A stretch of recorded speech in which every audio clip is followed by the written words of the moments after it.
Bonjour, je suis Lynn Brusena, fondatrice de Gengis Khan. Bonjour, je suis Laurent Bazin, je suis metteur en scène. Nous nous sommes rendus compte qu'il était très difficile, dans une sphère à 360 degrés, de recréer la hiérarchie qu'on peut avoir au cinéma, avec le montage et avec le gros plan surtout. D'où le projet Virtual Close-Up que nous avons développé afin de trouver une solution pour recréer du gros plan en réalité virtuelle. Ce qui me passionne, moi, dans mon travail de metteur en scène, c'est le fait de sentir les présences, de sentir les êtres et les corps.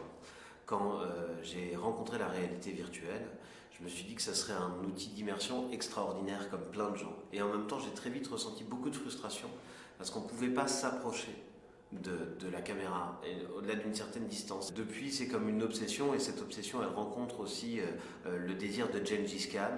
Comment vous donner un sentiment de très grande proximité, d'empathie et de connivence avec des acteurs.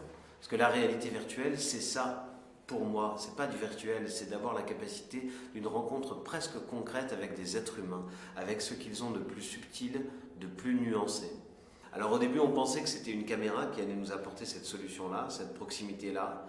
Et puis plus on travaille, plus on se dit, mais en fait, il y a d'autres moyens pour créer un sentiment de proximité. Notre enjeu était de trouver un moyen pour créer de la proximité à l'intérieur d'une sphère à 360 degrés. Nous pensions y arriver en rapprochant les distances entre comédiens et caméra. Dans notre travail avec Laurent Bazin, d'autres pistes se sont ouvertes. La proximité n'est pas juste une question de distance à la caméra, elle peut être créée par des effets de loupe, par des effets de révélation progressive de l'image ou encore par des effets sonores. Si vous isolez un objet dans l'espace, alors le regard n'aura que lui à regarder, il va créer une sorte d'attention et même sans forcément augmenter sa taille, vous allez avoir le sentiment qu'il est plus proche de vous. Un autre outil de la narration, c'est la spatialisation sonore. Rapprocher l'image, mais la coordonner aussi avec le son.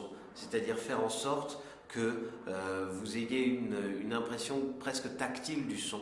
Comme si on vous respirait, comme si vous sentiez l'haleine de l'acteur, presque le souffle de l'acteur sur votre visage. Ça, c'est possible avec la complicité du GRM de l'INA, qui a des outils extrêmement précis de spatialisation sonore.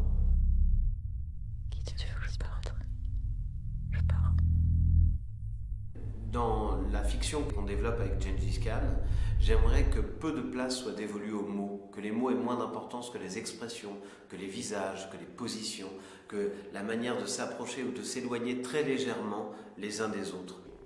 Ce que j'espère, du fond du cœur, c'est qu'on n'aura pas le sentiment d'assister, quand vous assisterez à la représentation du baptême, à un objet, un prototype.